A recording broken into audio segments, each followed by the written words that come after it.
You know, we're always told that high performance means waking up at the crack of dawn and just hustling nonstop. But what if that's not the real story? What if the secret isn't in what you do, but in how you think?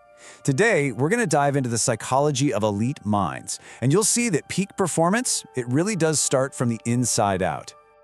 So let's just ask this question right off the bat. What if the whole hustle culture thing has it completely backward? We're taught to just push, but the truth is, the most elite performers aren't just outworking everyone. No, they're outthinking them. This isn't a game of brute force, right? It's a game of mental strategy. So on one hand, you've got the myths, the things we see on the surface. Working harder, chasing motivation, joining the 5 a.m. club. But the reality? The real work is happening way below the surface. It's all about how you think when you're under pressure, how you respond when you fail, and maybe most importantly, how you prepare when absolutely no one is watching. And this quote, wow, it just nails it. Elite minds are not always confident, but they are controlled. Think about that for a second. High performers feel fear. They feel doubt, just like you and me. The big difference is they aren't ruled by those feelings. That mental control is the bedrock for everything else. All right, so that leads us perfectly into our first pillar, the controlled mind. This is all about mastering your inner world before you even try to conquer the outer one. It's about building an internal foundation that is absolutely unshakable. The key skill here is something called emotional regulation. Now, this doesn't mean you become a robot and turn off your feelings. It's about creating a space between a feeling and your action. See, most people wait until they feel ready. High performers, they act despite feeling uncomfortable or scared or not motivated at all. Their discipline just operates on a different level than their emotional state.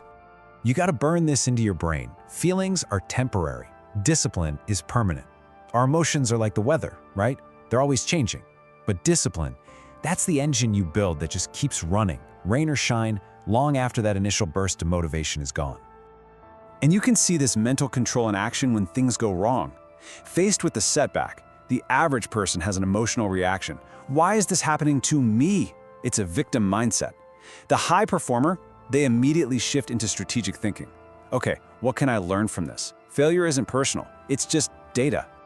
And where does that mindset come from? It's built on a rock-solid internal identity. For a high performer, their sense of self comes from stuff they can control, like their effort, not from stuff they can't, like the final score or what other people think. This is how they stay mentally stable even when the world around them is pure chaos. Okay, so once you've got your inner world sorted out, what's next? That brings us to pillar number 2, the focused mind. Now it's all about protecting your mental energy from all the noise coming from the outside world. I absolutely love this distinction. Think about it. Average minds are just noisy. They're cluttered with distractions, overthinking, other people's drama. But high-performing minds are ruthlessly simple. They know exactly what matters, and they are aggressive about ignoring everything that doesn't. That clarity, man, that's their superpower. So you might be asking, how do you get that simple, clear mind? Well, one of the biggest tools in the toolbox is routine. Now, this isn't about being boring or rigid, it's about being smart. When you make your most important behaviors automatic, you eliminate thousands of tiny decisions every day. And that saves up all your precious mental energy for the few big decisions that are actually going to move the needle. This is so important. Focus isn't just about what you pay attention to, it's really about what you choose to ignore. High performers are incredibly selective about the information, the people, and the drama they let into their mental space. Because at the end of the day, what you let in is what you become. And this just flips the whole productivity script on its head. Elite performers do not manage time, they manage energy. They understand that performance is a cycle. You push hard, and then you have to strategically rest and recover. Burnout isn't some badge of honor, it's just bad strategy. For them, rest isn't weakness, it's a strategic weapon. All right, that leads us to our final pillar, the strategic mind. This is where that control and focus get channeled into a long-term vision. This is about thinking in years, not just in days. And the core engine of any long-term strategy, it's all about delayed gratification. High performers consistently choose the discomfort of discipline today for the reward of mastery tomorrow. It's a really simple trade when you think about it, short-term pleasure for long-term fulfillment.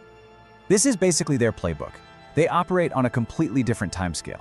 They're building sustainable systems while everyone else is looking for shortcuts.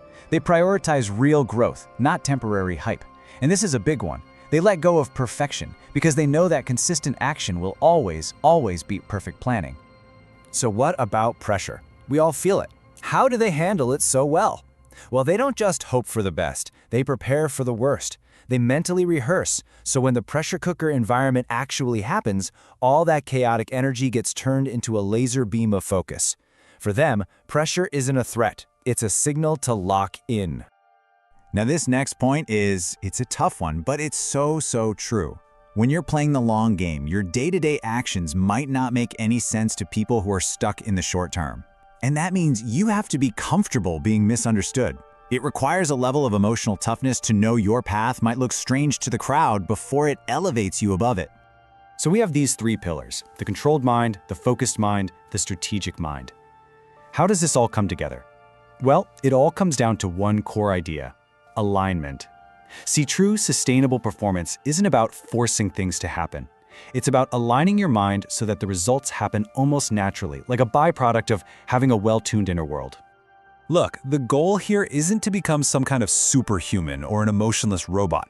The real goal is to become consistent when you're under pressure, to be calm when everything is uncertain, and to stay disciplined even when your motivation has completely vanished. When your mind is controlled, focused, and strategic, that becomes your new normal. So let's leave it with this. The journey to high performance doesn't start with the question, how can I do more? It starts with a much simpler, much more powerful question. How can I think better? Because once your mind is controlled, focused, and aligned, all those extraordinary results you're chasing, they'll just follow.